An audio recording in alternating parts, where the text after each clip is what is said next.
केरला में जनता के पैसों की खुलेआम लूट हो रही है। जहां लेप का शासन होता है वहां कुछ भी बाकी नहीं रहता।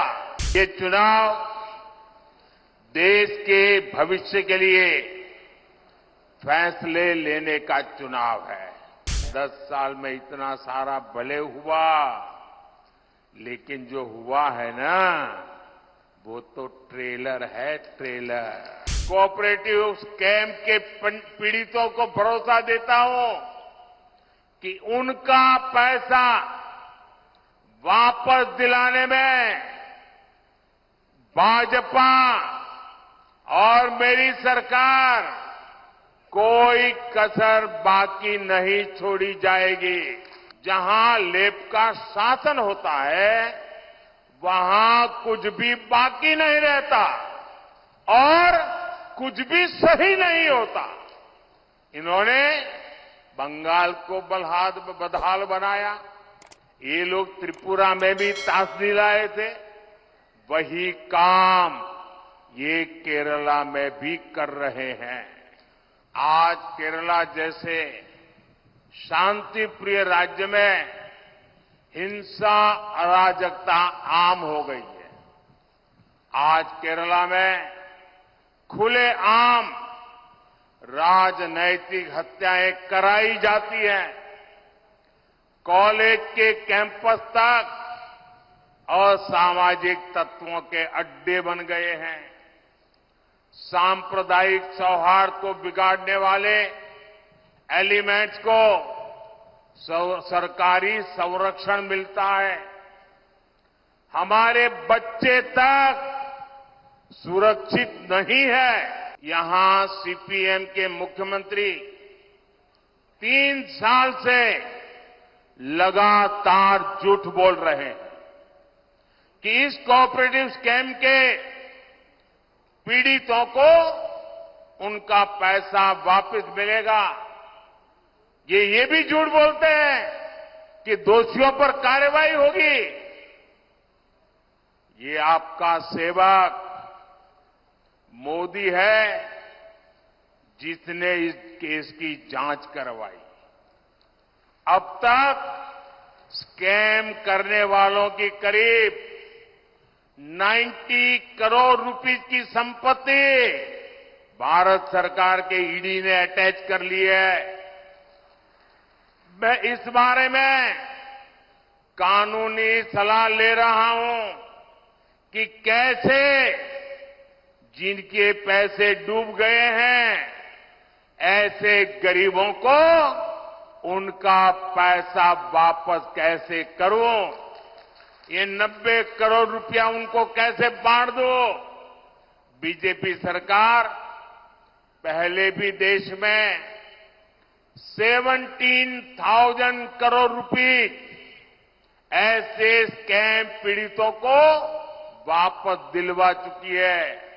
इसलिए मैं इस कोऑपरेटिव स्कैम के पीड़ितों को भरोसा देता हूं कि उनका पैसा वापस दिलाने में भाजपा और मेरी सरकार कोई कसर बाकी नहीं छोड़ी जाएगी।